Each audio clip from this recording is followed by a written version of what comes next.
Gold, trusted gold buyers. మీరు తాకట్టు పెట్టిన బంగారాన్ని విడిపించి ఈ రోజు ఉన్న మార్కెట్ ధరకు కొనబడను.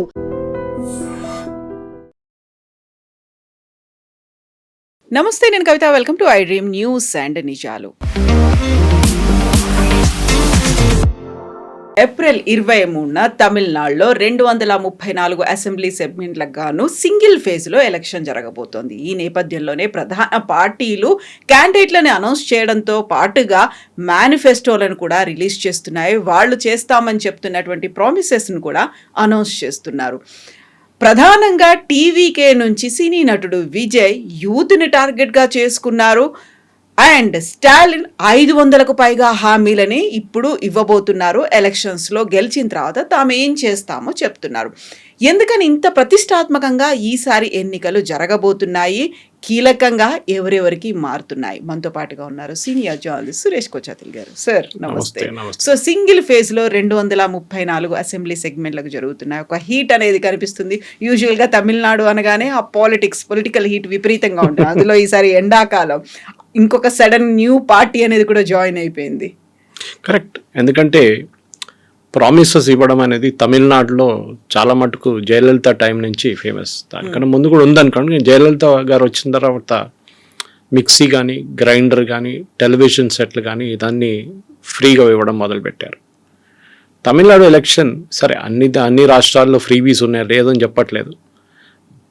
మహారాష్ట్రలో ఉంది, మధ్యప్రదేశ్లో జరిగింది, ఇక్కడ తెలంగాణలో ఉంది. మనం ఒక వెల్ఫేర్ స్టేట్ లాగా వెల్ఫేర్ స్టేట్ నుంచి ఒక ఏం చెప్తారు ఆల్మోస్ట్ బ్యాంక్రప్ట్ స్టేట్కి వచ్చేస్తున్నాం. దీనికి చాలా మటుకు ఫిగర్స్ కూడా ఉన్నాయి, దీని గురించి మాట్లాడుకోవచ్చు డీటెయిల్గా. కానీ ఇప్పుడు రీసెంట్గా ఈ అసెంబ్లీ ఎలక్షన్స్ గురించి ఒక ఆర్టికల్ వచ్చింది. దాంట్లో ఏం చెప్తున్నారంటే అస్సాం, వెస్ట్ బెంగాల్, తమిళనాడు, కేరళ, పుదుచ్చేరి కలిపి ఈ గవర్నమెంట్స్ అందరు కలిసి ఆల్మోస్ట్ 37,000 కోట్ల కొత్త స్కీములు అనౌన్స్ చేశారండి. 37,000 కోట్లు. కేరళ ఒకటే పక్కన పెడితే కేరళలో 3,000 కోట్లు అవుట్లే పెట్టారు. All schemes are announce between January and March. 20,000 కోట్లు ఈ పోయిన నెలలోనే అంటే ఫిబ్రవరిలోనే డిస్పర్స్ చేశారు. ఆలోచించండి వాళ్ళ పరిస్థితి ఏముండదు స్టేట్ గవర్నమెంట్ దాన్ని. ఇది చాలా మటుకు ఈ మోడల్ కోడ్ ఆఫ్ కాండక్ట్ వచ్చే ముందు ఇదంతా చేస్తారు. ఎందుకంటే వచ్చిన తర్వాత మీరు ఏం చేయలేరు అని చెప్పేసి. మనం స్టాలిన్ దాంట్లో చూస్తున్నాం. స్టాలిన్ ప్రామిసెస్ చేస్తున్న దాని ప్రకారం చాలా మటుకు స్టాలిన్ ఈసారి మీరు చెప్పినట్లు 515 ప్రామిసెస్ చేశారు చాలా మటుకు. దాంట్లో చాలా ఉన్నాయి. 3,000 పొంగల్ గిఫ్ట్ ఒకటి అది ఇచ్చారు ఆయన, ఇది వచ్చే ముందే ఇచ్చేశారు. Each rights card holding member కార్డ్కి శ్రీలంకన్ తమిళ్ క్యాంప్ వాళ్ళకు కూడా ఇచ్చారు. మన దేశాలకు కాదు, శ్రీలంక వాళ్ళు కూడా ఇస్తున్నారు. అది కాకుండా ఈ టోటల్గా 2,22,00,000 మందికి ఈ రైస్ స్కీమ్ కూడా ఇచ్చారు. క్యాష్ కాంపోనెంట్ ఒకటి తమిళనాడులో చూస్తే మీరు ఈ ఫిబ్రవరి నెలలోనే అనౌన్స్ చేసిన దాని ప్రకారం 6,900 కోట్లు 6,900 కోట్లు ఇచ్చారనమాట. That is 3% of the states tax revenue దానికే వెళ్ళింది.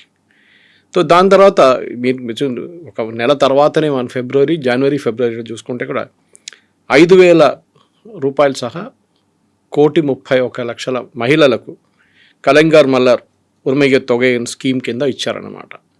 ఇది చెప్పుకుంటూ చాలా ఉన్నాయి ఇట్లాంటిది. అది కాకుండా ఈ సమ్మర్ అసిస్టెన్స్ అని చెప్పి 2,000 రూపాయలు ఇచ్చారు మళ్ళీ ఫిబ్రవరి మార్చ్ ఏప్రిల్లో కలిసి. టోటల్ పేఅవుట్ మేము చెప్పినట్లు 6,530 కోట్లు. సో దీనికి ఏం చెప్తారు, అసలు ఎక్కడ ఎండ్ లేదన్నమాట. మీరు ఇది చూస్తే ఈవెన్ బెంగాల్లో కూడా ఉంది. మనం కావాలంటే ఇంకొక సెషన్లో బెంగాల్ గురించి సపరేట్గా మాట్లాడుకుందాం. ఎందుకంటే యూఆర్ ఫోకసింగ్ ఆన్ తమిళనాడు అనమాట. ఆల్రెడీ ఇక్కడ ఒక ఫ్రీ బస్ ట్రావెల్ ఉంది ఉమెన్కి తమిళనాడులో, మన దగ్గర కూడా ఉంది.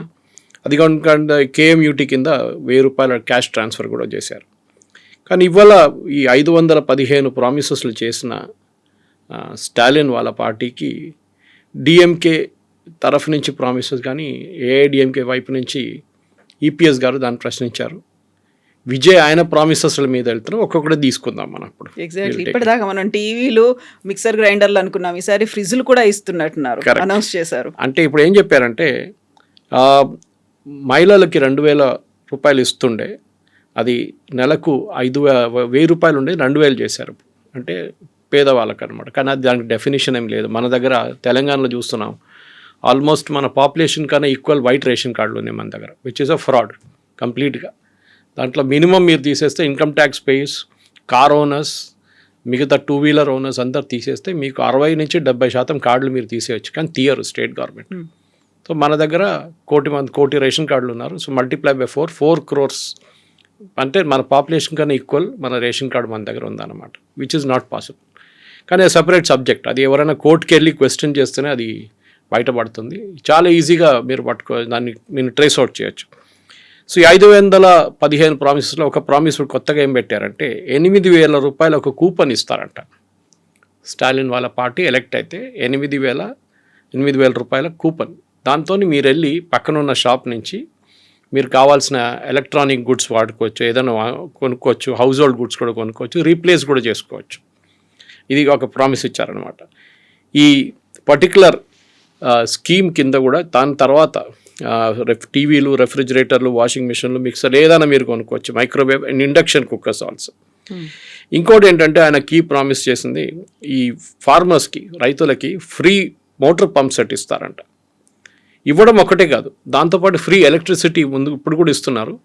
మీటర్లు పెట్టారు కొన్ని చోట్ల, ఆ మీటర్లు తీసేస్తారంట. ఫ్రీగా మీటర్ లేకుండా మీరు కరెంట్ నడిపించుకోండి, అంటే మీరు ఏమైనా చేసుకోవచ్చు, కరెంట్ని ఎన్ని యూనిట్లు కావాలంటే వాడుకోవచ్చు, దానికి కౌంటే లేదు. ఉచిత విద్యుత్తు అంటే మీరు అట్లీస్ట్ ట్రాన్స్ఫార్మర్ లెవెల్లో మీటర్ పెడితే మీకు తెలిసిపోతుంది ఎన్ని యూనిట్స్ వాడుతున్నారని. అది చేయట్లేదు, ఎందుకంటే అప్పుడు తెలిసిపోతుంది ఈ ఎంత మిస్యూజ్ అవుతుంది ఈ స్కీమ్ అని చెప్పి.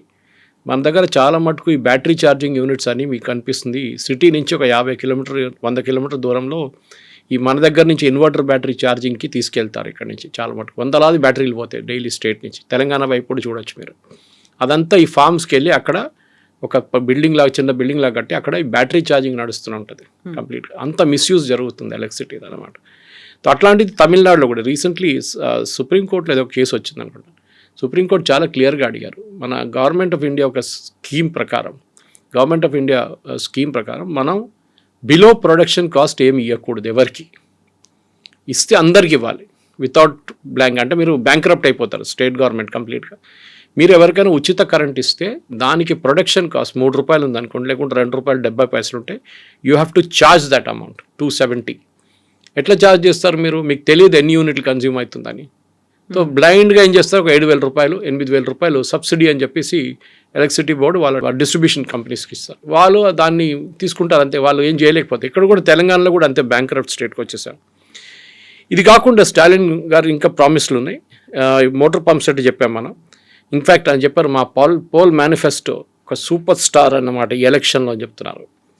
ఎందుకంటే ఇది ట్యాక్స్ పేయర్స్ డబ్బులు తీసుకొనే ఈ హీరోయిన్లు తయారవుతున్నారని చాలా క్లియర్గా తెలిసిపోయింది. ఈ కాకుండా ఈ ఫ్రీ బ్రేక్ఫాస్ట్ స్కీమ్ ఒకటి ఉంది సీఎం దాంట్లో, అది క్లాస్ 8 దాకా ఇప్పుడు వాళ్ళు పెంచుతున్నారు అనమాట. 8 దాకా, క్లాస్ 8 దాకా పెంచుతున్నారు. ఇది ఇట్లా ఉంటే దెన్ డెఫినెట్గా వాళ్ళు పక్కన ఇంకా ఉన్నారు కదా చాలా పార్టీలు, వాళ్ళు ఊరుకోరు కదా. సో ఈపీఎస్ ఒక అబ్జెక్షన్ చేశారు. ఆయన ఏం చెప్పారంటే 8,000 రూపాయలు కూపన్ ఇస్తారు చూడండి, ఇది పార్టీ ఫంక్షన్ ఈజ్ నడిమిట్లో కరప్షన్ కాబట్టి కరెక్ట్. అది ఎవరికి ఇస్తున్నారో ఏమి ఇస్తున్నారో ఎవరు కౌంట్ ఉండదు, అన్అకౌంటబుల్గా పోతుంది. అన్అకౌంటబుల్గా ఎవరు కావాలంటే వాళ్ళకి ఇచ్చేసుకుంటారు. 8,000 రూపాయలు మీరు కావాలంటే పక్కన షాప్కి వెళ్ళకుండా ఇంకో షాప్కి వెళ్తారు, అక్కడ పార్టీ వాళ్ళు పెట్టుకున్న షాప్ ఉంటుంది, అది అక్కడి నుంచి కొనుక్కుంటారు. So it's again a complete form of corruption అన్నమాట. ఇది as per you are seeing as per the what you call EPS గారి కామెంట్ అన్నమాట.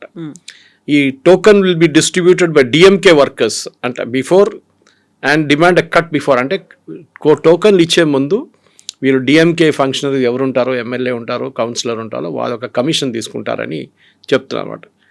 అండర్ ఏఐడిఎంకే అకౌంట్ వీళ్ళు ఏం చేశారంటే 10,000 రూపాయలు డైరెక్ట్గా అకౌంట్కి పంపించారు, విచ్ ఇస్ సెన్సిబుల్. ఎందుకంటే డైరెక్ట్ బెనిఫిట్ ట్రాన్స్ఫర్ అనగానే నడిమిట్లో ఏజెంట్ లేకుండా చేస్తున్నప్పుడు మీరు 8,000 రూపాయలు ఎందుకు కూపన్గా ఇస్తున్నారు? బహుశా వీళ్ళేమంటారు, పక్కన షాప్కి వెళ్తే డబ్బులు మళ్ళీ ఆనికి ట్రాన్స్ఫర్ చేయాలి కదా, కూపన్ వెళ్ళి ఇచ్చేస్తే అయిపోతుంది. ఈ ఫుడ్ కూపన్ బిజినెస్ అని చెప్పేసి యూకేలో ఒకటి ఉంది, సేమ్ సంథింగ్ వెరీ సిమిలర్. మన దగ్గర కూడా రేషన్ షాప్లో అది ఇంట్రొడ్యూస్ చేద్దాం అనుకున్నారు కానీ చేయలేదు. బేసిక్లీ మీకు కూపన్స్ ఇస్తారు, మీకు రైస్ వెళ్ళి డైరెక్ట్గా మీరు కొనుక్కోలేరు, అంటే మీకు రేషన్ కార్డ్ ఏముండదు, మీరు కూపన్ తీసుకొని పక్కన ఏ షాప్కైనా వెళ్ళి మీరు కొనుక్కోవచ్చు. అంటే మన దగ్గర రేషన్ షాపులు పోతాయి అట్లా ఉన్నప్పుడు. సో మన దగ్గర కంటిన్యూ చేయడానికి రేషన్ షాప్ నుంచి తీసుకుంటున్నారు, వేర్ అక్కడ పెద్ద ఫ్రాడ్ నడుస్తుంది. చాలా మటుకు మన దగ్గర ఉన్న ఆల్మోస్ట్ క్లోజ్ టు 40-50% మన దగ్గర వస్తున్న బియ్యం బ్లాక్ మార్కెట్కి వెళ్ళిపోతుంది. ఎవరు తీసుకోవడానికి ఎవరు లేరు. చాలామంది తీసుకోరు ఆ రైస్ కూడా. ఆ బ్లాక్ మార్కెట్లో అమ్ముకుంటారు, లేకుంటే తీసుకున్న వాళ్ళు హాఫ్ ద రైస్ ఇచ్చేసి హాఫ్ డబ్బులు తీసుకుంటారు. ఇది నడుస్తుంది అన్నమాట. ఇది ఇట్లా ఉన్నప్పుడు కోర్స్ ఆయన చెప్తున్న డిఎంకే వాళ్ళది కూడా ఉంటుంది ప్రామిసెస్. తో ఎంనారేగా గురించి మాట్లాడుతున్నారు వీళ్ళు డిఎంకే వాళ్ళు. బట్ ఇంట్రెస్టింగ్లీ మన విజయ్ గారి మేనిఫెస్టో చూస్తున్నాను, కవిత గారు. నేను ఆయన ఏం చెప్తున్నారంటే, నేను క్లాస్ 12 నుంచి పిహెచ్డి దాకా ఉన్న స్టూడెంట్స్కి అందరికీ కొలాటరల్ ఫ్రీ లోన్స్ అంటే 20 లక్షల దాకా లోన్స్ ఇస్తారంట. క్లాస్ 12 నుంచి పిహెచ్డి చేసేదాకా స్టూడెంట్స్కి మీ ఎడ్యుకేషన్ ఆగిపోకూడదు, మీకు 20 లక్షల కొలాటరల్ ఫ్రీ లోన్ ఇస్తారు. ఆ లోన్ రిటర్న్ కడతారో లేదా అనేది ఎక్కడ మాట లేదు. 90% ఆ లోన్ కట్టరు తిరుగా. అది నాన్ పర్ఫార్మింగ్ అసెట్ అయిపోతుంది. అది ఎవరి మీద వస్తుంది, ఎవరు లోన్ ఇచ్చారో వాళ్ళ పేరు మీద వస్తుంది. వాళ్ళు రేపు బ్యాంక్ నుంచి ఇంకో లోన్ తీసుకోలేకపోతారు. రేపు వాళ్ళు ఒక ఉద్యోగం వచ్చిన తర్వాత ఒక ఇల్లు తీసుకోవాలన్నా, లేకుంటే బైక్ తీసుకోవాలన్నా, కార్ కొనాలంట ఈఎంఐకి వాళ్ళకి లోన్లు ఇయ్యరు. This is the biggest blunder. ఎందుకంటే యంగ్ ఇది మనం యూఎస్లో కూడా చూస్తున్నాం. యూఎస్లో చాలా మటుకు ఎడ్యుకేషనల్ లోన్సే స్టూడెంట్స్కి పెద్ద ప్రాబ్లంగా మిగిలిపోతుంది. మన దగ్గర కూడా పెట్టారు లోన్లు, కానీ అట్లీస్ట్ కొలాటరల్ ఉంటుంది, దానికి కొంచెం కొలాటరల్ అని ఉంటుంది. ఎడ్యుకేషన్ బయటికి వెళ్ళండి చదువుకోవడానికి కూడా లోన్స్ ఇస్తున్నాం. కానీ ఏం జరుగుతుంటే మోస్ట్లీ ఇది నాన్ పర్ఫార్మింగ్ అసెట్గా లోన్ తిరిగా కట్టకుండా ఉండిపోతుంది అనమాట.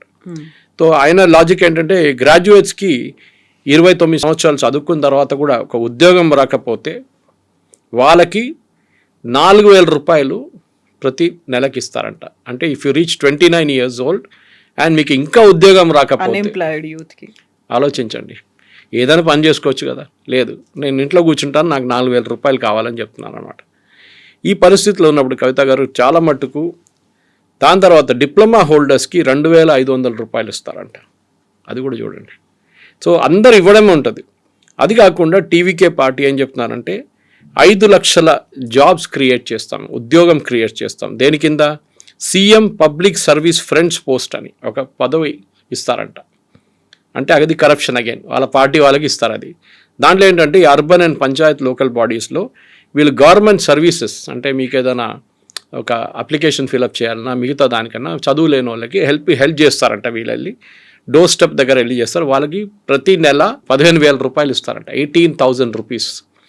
దానికి స్టేట్ ఎలక్షన్ కాదు, స్టేట్ సెలక్షన్ కమిటీ ఉంటుంది, అది అక్కడి నుంచి తీసుకోరు, పార్టీ వైపు నుంచి తీసుకుంటే దాని మొడాలిటీస్ ఏం మాట్లాడలేదు. సెలక్షన్ ఎట్లా చేస్తారు మీరు, డెఫినెట్గా దీన్ని కోర్టు ఆపేస్తారు. అఫ్కోర్స్ విజయ్ పవర్కి రారు, అది డిఫరెంట్ థింగ్. బట్ వచ్చినా కానీ ఇట్లాంటి మనం వెస్ట్ బెంగాల్లో చూసాం, ఇట్లాంటి సెలక్షన్ చేసినప్పుడు టీచర్స్ సెలక్షన్లో కోర్టు సుప్రీంకోర్టు దాకా వెళ్ళింది, ఆ కేసు కొట్టుపడేశారు కంప్లీట్గా. It's corruption, straight away corruption అనమాట. అది కాకుండా విజయ్ వాళ్ళ పార్టీ ఏమంటున్నారంటే, Vijay himself said that Tamil Nadu recruitment and accountability transparency act తీసుకొస్తారంట గవర్నమెంట్ రిక్రూట్మెంట్ కోసం. దాని తర్వాత తమిళ్ ఎంప్లాయ్మెంట్ క్రెడిట్ సిస్టమ్ తీసుకొస్తారంట. ఇది కూడా హర్యానాలో ట్రై చేశారు, హర్యానా గవర్నమెంట్ కొట్టుపడేశారు అక్కడ court, that you cannot discriminate on based on local thing. దీంట్లో ఏమంటున్నారంటే కంపెనీస్ వాళ్ళ దాంట్లో 75% తమిళనాడు నుంచి ఎంప్లాయీస్ని పెట్టుకుంటే వాళ్ళకు ఒక ఎంప్లాయ్మెంట్ క్రెడిట్ సిస్టమ్ ఇస్తారంట, ఇన్సెంటివ్స్ కంపెనీస్కి. Local and non local issue వస్తుంది. అక్కడ కూడా కోర్టు విల్ స్టాప్ ఇట్. ఎందుకంటే ఇదంతా మీకు ఎవరు రారు మీ దగ్గరికి, మంచి కంపెనీలు కూడా ఎంప్లాయ్మెంట్ ఎందుకు తీసుకుంటారంటే లోవర్ లెవెల్లో ప్రాబ్లం లేదు, C and D గ్రేడ్లో కవిత గారు ఇష్యూ లేదు. ప్రాబ్లం ఎక్కడ వస్తుందంటే when you go to the senior level, management level, అది కాకుండా మిడ్ మేనేజ్మెంట్ లెవెల్కి వెళ్ళినప్పుడు బెస్ట్ టాలెంట్ చూస్తారు. ఫర్ ఎగ్జాంపుల్ తమిళనాడులో టాలెంట్ బాగానే ఉంది for mobile phone manufacturing companies. మనం కాంచీపురం వైపు వెళ్ళినప్పుడు శ్రీపెరంబదూర్ కానీ మిగతా ప్లేస్లో చాలా మటుకు యాపిల్ వాళ్ళ ఫాక్స్కాన్ యూనిట్స్ ఉన్నాయి, చాలా యూనిట్స్ ఫోన్ మ్యానుఫ్యాక్చరింగ్ యూనిట్స్ ఉంది అక్కడ. అది కాకుండా దాని దగ్గరే కార్ మ్యానుఫ్యాక్చరింగ్ యూనిట్స్, ముందు ఫోర్డ్ వచ్చారు అక్కడ, తర్వాత హ్యుండాయ్ వచ్చారు, చాలా కార్ మ్యానుఫ్యాక్చరింగ్ కంపెనీస్ ఆ ఏరియాలో ఉన్నారు. Good talent, no problem, technical talent ఉంటే ఎవరైనా వస్తారు. కానీ మీరు ఇట్లాంటి లోకల్ అని పెట్టుకుంటే రేపు బయట వాళ్ళు కూడా రాకపోతే అక్కడ ఉన్న ఈకో సిస్టమ్ ఏమవుతుందంటే అక్కడే మిగిలిపోతుంది, అక్కడున్న ఎంప్లాయీసే పనిచేస్తారు. మన దగ్గర ISB స్టార్ట్ చేస్తున్నప్పుడు హైదరాబాద్లో ఇండియన్ స్కూల్ ఆఫ్ బిజినెస్, ఇప్పుడు కాదు చంద్రబాబు నాయుడు గారు ఉన్న టైంలో, అప్పుడు 90 బాలాసాహెబ్ ఠాక్రే ఉన్నారు అప్పుడు ముంబైలో. వీళ్ళు ఫైనలైజ్ చేసేసారు. ISB అనేది ఇండియన్ ఇండస్ట్రీ కలిసి స్టార్ట్ చేశారు. వాళ్ళు ఏం చెప్పారంటే మేము సెటప్ చేయబోతున్నాం, మాకు 400 acre ల్యాండ్ కావాలంటే ముంబైలో చూపించారు, ల్యాండ్ తీసుకోండి అది ఇదని. కానీ బాలాసాహెబ్ థాకరే ఒక కండిషన్ పెట్టారు, దాంట్లో 50% మందికైనా మినిమం అడ్మిషన్ మహారాష్ట్రియన్స్కి ఇవ్వాలని చెప్పి ఇమ్మీడియట్లీ ఇండస్ట్రీ బ్యాక్అవుట్ చేసేసారు దాని నుంచి. అదే రోజు next day morning Chandrababu Naidu గారు వాళ్ళందరినీ ఇక్కడ పిలిపించి మన ఇప్పుడున్న మైక్రోసాఫ్ట్ క్యాంపస్ పక్కన ఒక ల్యాండ్ ఉండే 400 ఏకర్ చూపించారు, ఈ ల్యాండ్ కావాలంటే తీసుకోండి, మేము ఏం కండిషన్ పెట్టట్లేదు, మీరు ఎక్కడైనా మీరు రిక్రూట్ చేసుకోండి, మీ స్టూడెంట్స్ని ఎక్కడి నుంచి అని తీసుకోండి, మాకు ప్రాబ్లం లేదు. అట్లనే ఐఎస్బి హైదరాబాద్కి వచ్చింది. ఇది మీరు ఈ పాలసీస్ మార్చుకుంటూ పోతే ఇట్లా లోకల్ నాన్ లోకల్ పెట్టుకుంటే చాలా ప్రాబ్లం అయిపోతుంది, కంపెనీస్ ఇక్కడికి రారు. Anyway Vijay has this point. అది కాకుండా ఆయన 1.5 lakh క్రియేటర్ ప్రెన్యూస్ అని పెడుతున్నా, అంటే డిజిటల్ కంటెంట్ క్రియేట్ చేసిన వాళ్ళు. దేని గురించి? తమిళనాడు కల్చర్ గురించి మన డిజిటల్ క్రియేట్ చేస్తున్న వాళ్ళు, ప్రోడక్ట్స్ క్రియేట్ చేస్తున్న వాళ్ళకి ఫండింగ్ ఇస్తారంట. 1.5 lakh క్రియేటర్ ఎంటర్ప్రెనర్స్. చూద్దాం దానికి ఎంత అవుతుందని. దానికోసం ఆయన 25 లక్షల కొలాటరల్ ఫ్రీ లోన్ ఇస్తారంట ప్రతి మనిషికి, ప్రతి ఇండివిజువల్కి. ఇక్కడ మీరు 1.5 lakh ఇంటూ 25 lakhs మీరు మల్టిప్లై చేస్తే మీకు నెంబర్ వచ్చేస్తుంది. డెఫినెట్గా అది కాకుండా బ్యాంకరప్ట్ స్టేట్ అయిపోతారు. విజయ్ ఏమన్నారంటే welfare for farmers, fishermen, teachers, weavers అందరికీ ఇస్తున్నారు స్కీమ్లు. మీరు ఎప్పుడైనా చూసుంటారు దీనికి అన్నిట్లో మిడిల్ క్లాస్కి ఏమి ఉండదు. ఎప్పుడు మిడిల్ క్లాస్ అక్కడ లేరు, ఇక్కడ లేరు. డబ్బులు ఉన్నోడు rich, they have no issues. Middle క్లాస్కి ఈ ప్రాబ్లం అంతా వస్తుంది. And we are the tax payers. మనం ట్యాక్స్ కడుతున్నాం, ఫ్రీబీస్ ఏమో మన దగ్గర తీసుకెళ్ళి మిగతా వాళ్ళకి ఇస్తున్నారు. ఇదే ప్రశ్నించాలి మనం. ఫర్ ఎగ్జాంపుల్ మిడిల్ క్లాస్ లెవెల్లో ఉన్న పిల్లలకి చూడండి, వాళ్ళకి బెనిఫిట్ ఇయ్యారు. ఎందుకంటే వీఆర్ బిలో, మీ నాన్నగారు అమ్మగారు ఇంత శాలరీ ఉంది వాళ్ళకి, దానికోసం మీకు you will not be given anything free అని చెప్తారు. ఇది మేజర్ ప్రాబ్లం మనకి. ఇది ప్రశ్నించాలి మనం. ఇది ఎట్లయిపోయిందంటే హైదరాబాద్లో కలెక్ట్ చేసిన ట్యాక్స్ తీసుకెళ్ళి సిద్దిపేటలో ఖర్చు పెడుతున్నట్లు ఉంటుంది. మనం దీనికన్నా ముందు కూడా అడిగాం కేటీఆర్ గారు ఉన్నప్పుడు. సో దీన్ని ఎక్కడైనా ఒక ప్లేస్లో చోట్లేదు ఆపాల్సిన టైం వచ్చింది కవిత గారు. ఎందుకంటే ఈ ఫ్రీబీస్ ఇట్లా ఇచ్చుకుంటూ పోతే దీనికి ఒక లిమిట్ ఉండదు. అది ప్రతి గవర్నమెంట్, నేను దీన్ని డిఎంకేని తప్పు పట్టట్లేదు. అది మీరు బీజేపీ ఉండొచ్చు, లేకుంటే మహారాష్ట్రలో ఉన్న బీజేపీ గవర్నమెంట్, మధ్యప్రదేశ్లో బీజేపీ గవర్నమెంట్, ఎక్కడైనా కానివ్వండి.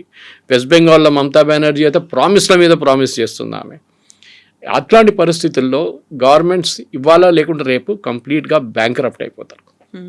సో ఇప్పుడు విజయ్ ఎందుకని అంత యూత్ మీద ఫోకస్ పెట్టాడు అనేది ప్రధానంగా. ఆల్రెడీ సీట్లను కూడా అనౌన్స్ చేశాడు, తను 2 చోట్ల నుంచి పోటీ చేస్తున్నాడు అనేది. అంతపాటుగా తనకున్నటువంటి వ్యక్తిగత డ్రైవర్ వాళ్ళ అబ్బాయికి కూడా ఒక సీట్ని అనౌన్స్ చేసేసాడు, ఆయన కూడా టికెట్ ఇస్తున్నాను అని చెప్పి పెట్టాడు ఆయన. యూత్ అనేది ఇప్పుడు మెయిన్లీ మనకు తెలిసింది కవిత గారు, 65% మన దగ్గర population below the age of 35. ఇంకోటి అంటే అన్ఎంప్లాయ్మెంట్ మన దగ్గర చాలా పెద్ద ఇష్యూ. ఇప్పుడు చూసారు చూడండి మీరు, అన్ఎంప్లాయ్మెంట్ మీరు ఇంట్లో కూర్చుంటే కూడా మీకు డబ్బులు ఇస్తా అంటున్నారు. ఎవరు పని చేస్తారు? మన సుప్రీంకోర్టు ఇది క్వశ్చన్ అడిగారు, you are making people lazy. మీరు పని చేయకుండానే మీకు డబ్బులు ఇస్తాం, పని చేసి డబ్బులు చేస్తే ప్రాబ్లం లేదు మన్రేగా లాంటి ప్రోగ్రామ్స్లో.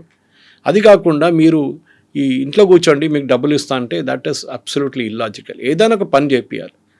ఇప్పుడు కూడా నేను చెప్తున్నాను, నేను చాలా మటుకు చెప్తున్నాను, మనకు కావాల్సింది ఐఐటీలు కాదని. ఐఐటీలు చాలా అయిపోయినాయి. ఇప్పుడు క్వాలిటీ కూడా కొంచెం పడిపోయింది ఐఐటీలు. ఎందుకంటే ఇన్ని ఐఐటీలు ఓపెన్ చేసిన తర్వాత ఫ్యాకల్టీ లేదు, వాళ్ళకి టెక్నికల్ అసిస్టెంట్స్ లేరు, చాలామంది ప్రాబ్లమ్స్ అట్లాంటిది.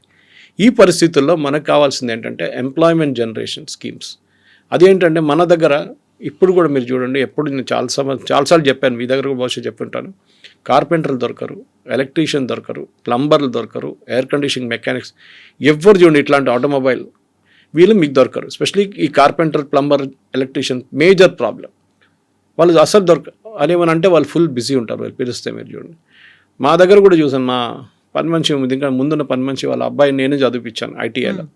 అంతా చేసిన తర్వాత ఆయన ఎప్పుడు పిలిస్తే వాడు అంటాడు, సార్ నేను ఫుల్ బిజీ ఉన్నాను సార్, ఎల్లుండి వస్తాను సార్ అంటాడు. రాడని చెప్పాడు, ఎల్లుండి వస్తా సార్ అంటాడు. I pity with him. ఎందుకంటే వాళ్ళ వైపు నుంచి వాళ్ళ పని వాళ్ళు చూసుకుంటున్నారు, వాళ్ళకి కావాల్సిన డబ్బులు వాళ్ళు సంపాదించుకుంటున్నారు. 3 పెట్టుకున్నాడు వాళ్ళ కింద, మేస్త్రి అయిపోయాడు. This is what we need. మనం కావాల్సింది ఏంటంటే మన వాళ్ళని ఎంప్లాయ్మెంట్. కానీ మన దగ్గర ఒక యాటిట్యూడ్ ఉంది, ఎస్పెషలీ తెలుగు స్పీకింగ్ స్టేట్స్లో కవిత గారు.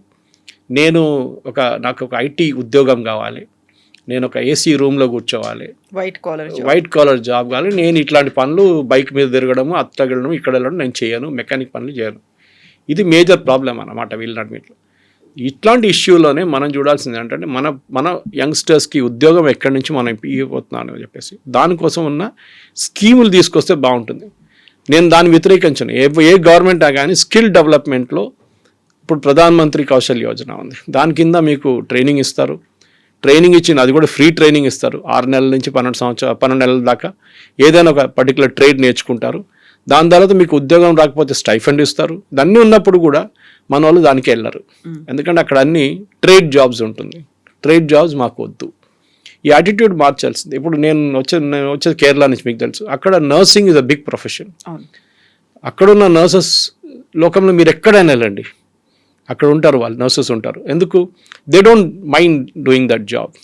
కొంతమందికి నర్సింగ్ అనగానే నేను చేయలే నర్సింగ్ జాబ్ అంటారు వాళ్ళు.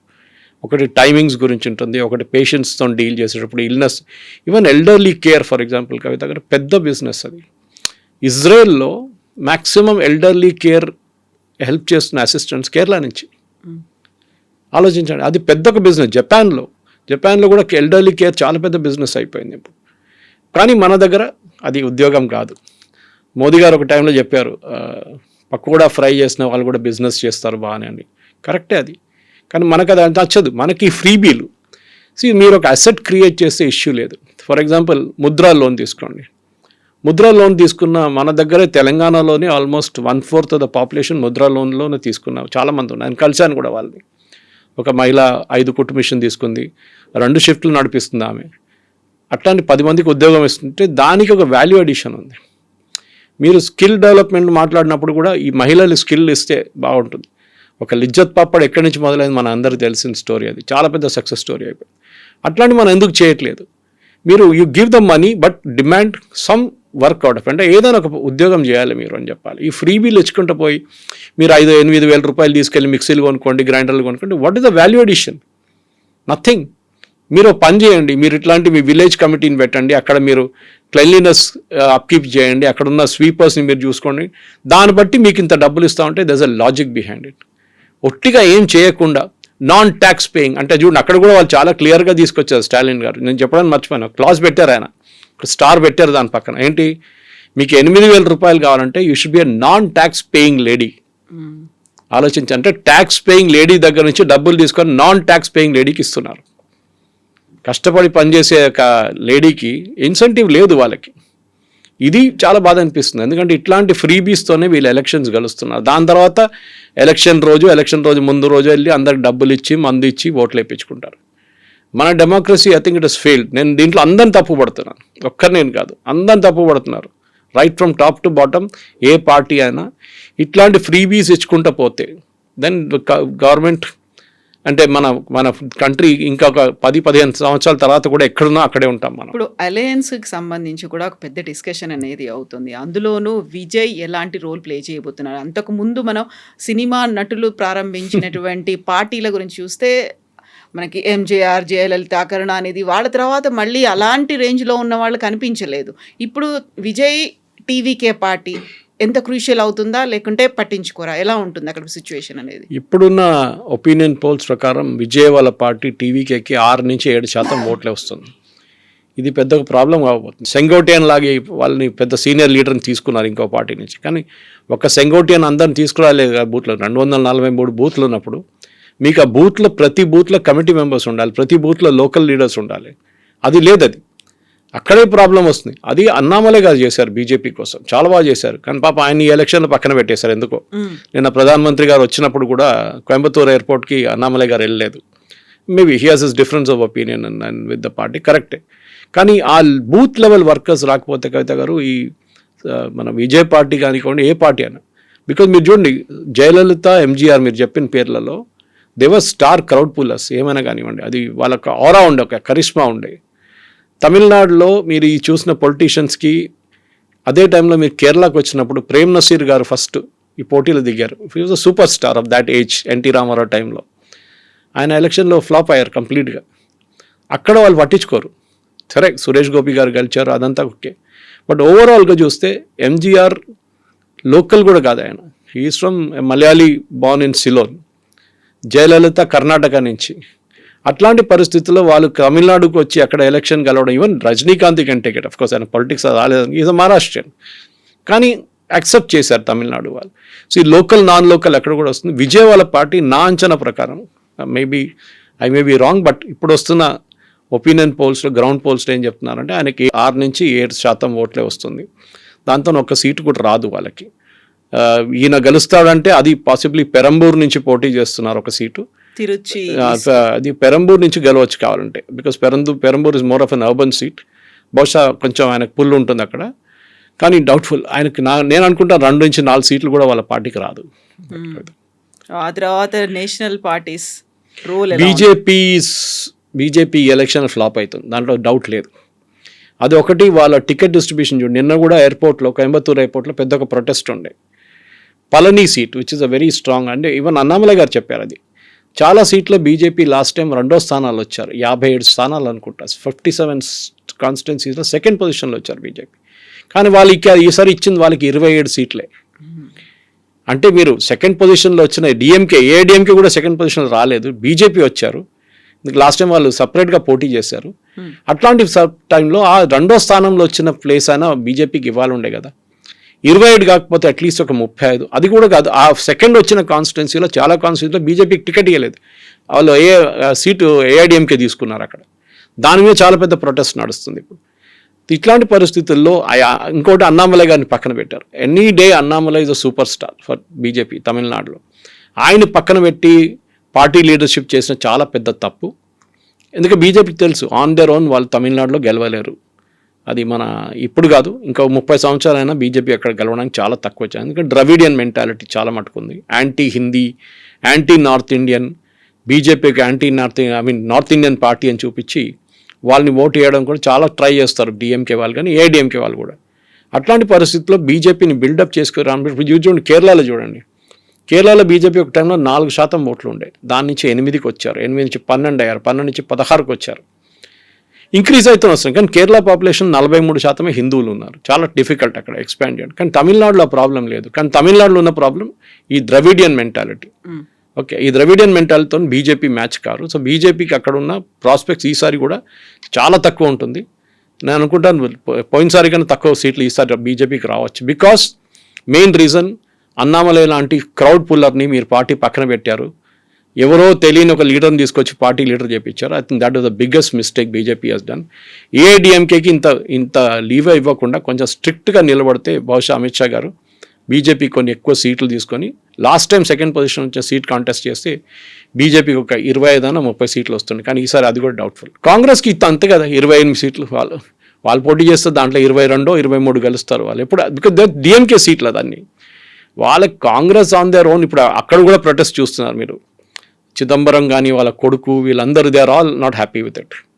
వాళ్ళకి కావాల్సిన పార్టీ సపోర్టర్స్కి టికెట్ ఇవ్వలేదు, 27 సీట్లు ఏంటని. కానీ స్టాలిన్ చాలా క్లియర్గా చెప్పారు ఈసారి వాళ్ళ అలయన్స్లో, అంటే వాళ్ళ సెక్యులర్ అలయన్స్లో చాలా మటుకు కొత్త పార్టీలు చేరిపోయారు. ఈవెన్ ఎండిఎంకే ఉన్నా, వీళ్ళ కెప్టెన్ విజయకాంత్ వాళ్ళ పార్టీ కూడా వచ్చారు.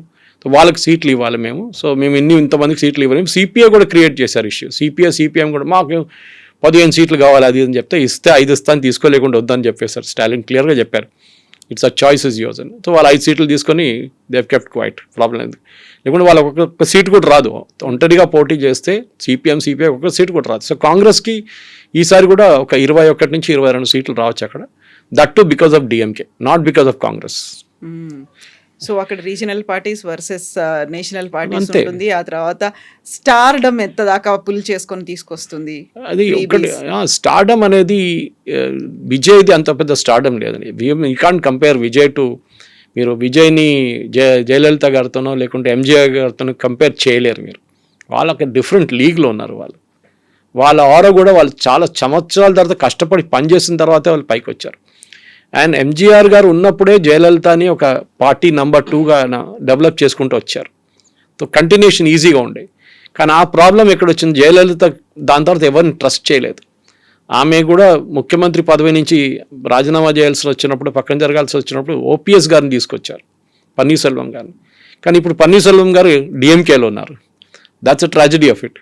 సో ఏడిఎంకేలోనే చాలా మటుకు ప్రాబ్లమ్స్ ఉన్నాయి. అది ఏడిఎంకేనే వీక్ చేసేస్తుంది, దాన్ని బట్టి బీజేపీని కూడా కిందకు గుంజేస్తుంది. అది విజయ్ వైపు నుంచి విజయ్ ఉన్న ఓట్లు, విజయ్ ఒక్కటే క్రూషియల్ ఫ్యాక్టర్ కవిత గారు. ఎవరు ఓటు తీసుకెళ్ళిపోతారు, ఈ 6 నుంచి 8% చెప్పాను చూడండి ఓట్లు, ఎవరి ఓట్స్ అది స్ప్లిట్ అవుతుంది, అది డిఎంకే ఓట్స్. అది ఒక్కటే హోప్ ఉంది ఏఐడిఎంకేకి. దట్ విజయ్ ఎన్ని ఓట్లు ఎక్స్ట్రా తీసుకెళ్ళిపోతారో అంత డిఎంకే అంత వీక్ అవుతుందని. Yeah. అది బీజేపీ కానీ ఏం చెప్తారు ఏఐడిఎంకే వాళ్ళకున్న ఒకటే హోప్ అది.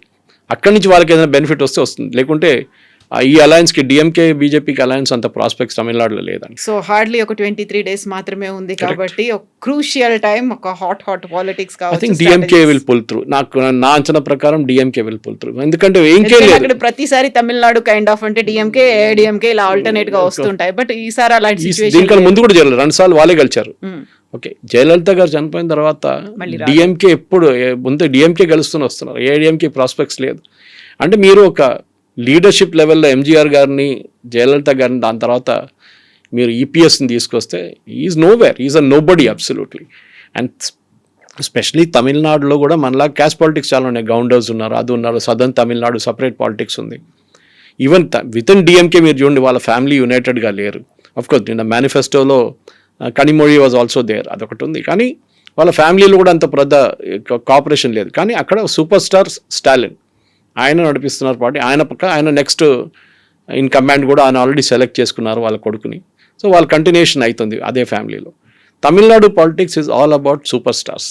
అది మనం మర్చిపోకూడదు. ఇది బీహార్ యూపీ లాగా కాదు, ఇది it's a different ball game all together. So ఆ సూపర్ స్టార్ సినిమా వాళ్ళే అయి ఉండాల్సిన అవసరం లేదు, పొలిటికల్ సూపర్ స్టార్స్ అయి ఉండొచ్చు. ఫిలిం కనెక్షన్ ఉన్న వాళ్ళైతే ఉంటుంది బాగా. End of the day Karunanidhi script రైటర్గా ఉన్నారు, ఎంతో పెద్ద పెద్ద స్క్రిప్ట్ రాశారు సినిమాల కోసం. వాళ్ళకి ఫిలిం టచ్ ఒకటి ఉంది వాళ్ళ పార్టీకి, లేదని కాదు. కానీ తమిళనాడులో ఇప్పుడు మెయిన్లీ ఒక ఫ్రీబీ కల్చర్, అది అన్ని స్టేట్స్లో ఉంది. Again I'm repeating. అది కాకుండా అక్కడ నెక్స్ట్ ఉన్నది ఏంటంటే మెయిన్లీ ఒక యాంటీ హిందూ మైండ్ సెట్ ఒకటి ఉంది, అదే పనిచేస్తుంది. దానికోసం సనాతన ధర్మ డెంగ్యూ లాగా మలేరియా అని చెప్పి మన స్టాలిన్ కొడుకు చెప్పాను, ఉదయనిధి స్టాలిన్ చెప్పారు చూడండి. అది ఇంకేదైనా స్టేట్లో చెప్తే అది పెద్ద ఇష్యూ అయిపోతుంది. కానీ తమిళనాడులో ఏం కాలేదు. దాంతోనే అర్థమైపోతుంది అక్కడ ఉన్న ఓటర్ మెంటాలిటీ ఏంటని మీకు చాలా క్లియర్గా తెలిసిపోతుంది అనమాట. వాళ్ళు ఓటేస్తారు, బట్ ఈ 60s నుంచి ఉన్న యాంటీ హిందీ అజిటేషన్ ఉంది చూడండి, అది ఇప్పుడు కూడా రెగ్యులర్గా వీళ్ళు పైకి తీసుకొని వస్తారు. వాళ్ళు చూడండి హిందీ ఇంపోజిషన్ అంటారు. ఇది వాళ్ళ వైపు నుంచి ఉన్న పెద్ద ఒక గేమ్ ప్లాన్, పెద్ద ఒక ట్రంప్ కార్డ్ అక్కడ ఉన్న ద్రవిడియన్ పార్టీస్కి.